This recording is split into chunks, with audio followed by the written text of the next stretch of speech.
Hello everyone, my name is Jade and today I'm going to be talking to you about how to properly use the leg press machine. Does anybody actually know what a leg press machine is?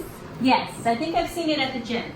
Correct. You will find a leg press machine at the gym. You may even see it in a physical therapy facility. If you haven't seen one, it's going to look like this picture right here. You'll sit down into it and you will be extending your legs out, pushing the weight away from you. So the leg press machine is going to be a great way to strengthen your legs and increase weight while remaining in a safe position and not having to worry about being crushed or failing. And it's going to work out your quadriceps, your hamstrings, and your glutes. And today I'm going to focus on teaching you proper form on knee placement, foot placement, hand placement, as well as how to correctly sit on the pad. So proper form, you want to make sure your back, your head are always on the seat pad.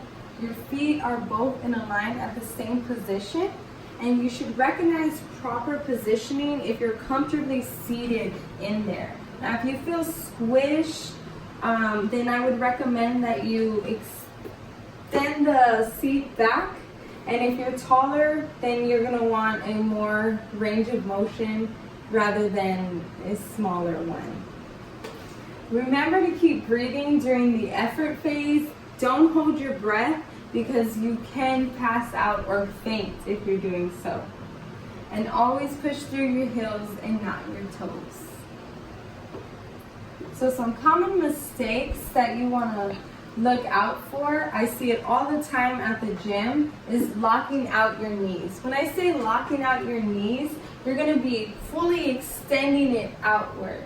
Like this in this picture, her leg is fully extended. That is an incorrect way to do it.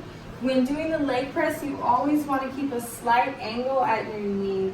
So always have a slight bend, never fully extending it out. So I've actually seen some ugly videos of people who are fully extending their leg out and they have so much weight that the knee actually caves backwards. Now obviously that's an unnatural position, and if that were to happen, then you would really be doing some damage to your knee. You also want to make sure that your knees are correct form. So this picture is going to be showing you a bowed in knee. So you never want your knees to be bowed in or bowed too much out. You always want to keep them in alignment with your feet. So in this picture, you'll see my head's propped forward away from the seat. You want to make sure that the positioning of your head is comfortably laid on the seat pad. Now, a lot of times people will jerk their head forward when the weight's too heavy. So if you are doing that, I'd recommend that you decrease the weight so that you're keeping that form. In this picture here, you can see my glutes are raised off of the seat. You need to make sure that your glutes remain on the seat pad at all times, as well as your back.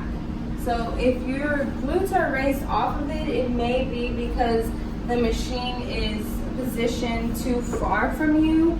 In that case, you would raise the seat. In this picture here, you will see that my hands are on my knees.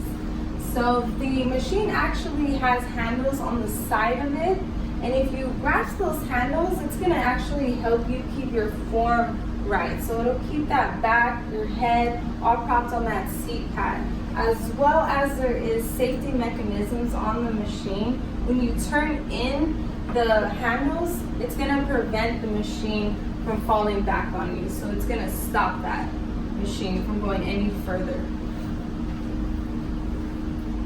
Foot placement is going to be very important as well. So in this picture here, you see one of my foot's in the middle, one of them's all the way up. This is incorrect, because you always want to make sure that your feet are in alignment, parallel, at the same positioning.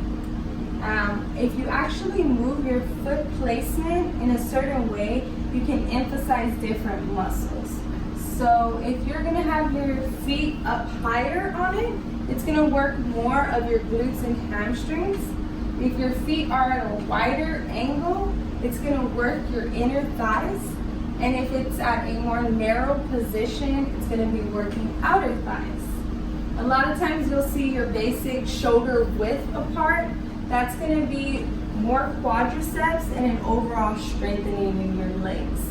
So depending on what you want to work out, your foot positioning will emphasize that muscle. In this picture here, you'll see that I am pushing the pad with my toes. Now you always want to make sure that you're using your heels when you're pushing the weight out. So your front of your toes and your feet should never be used exclusively to push the pad out. You always want to use your heels. All right, so pop quiz. I want to make sure y'all learned something from this today. So what muscle, or can you name one of the muscles that the leg press machine works out? Your hamstrings. That is one of the muscles, correct. Let's see, which part of your foot should you use when you're pushing the leg press machine? The heels. Correct. Awesome. Now, does anybody have any questions for me? Yes, I have a question. So, my question is, if I'm doing it wrong, I feel like it's gonna hurt. So, would that be something that I would have to recognize right away? If I'm hurting, does that mean right away that I'm doing it wrong? So yes and no. So there's going to be a good kind of hurt, the kind of hurt that you're going to feel your muscles really working, they're becoming fatigued. But if your knees are hurting, then you're going to want to stop right away and consult somebody to make sure that you're doing it right. Because your knees should never be hurting while you're doing this. Does anyone else have any other questions? No. Alright, well thank you for listening, and I hope next time you go to the gym and you use that leg press machine that you feel comfortable using it and you're going to be using proper form. Have a good one.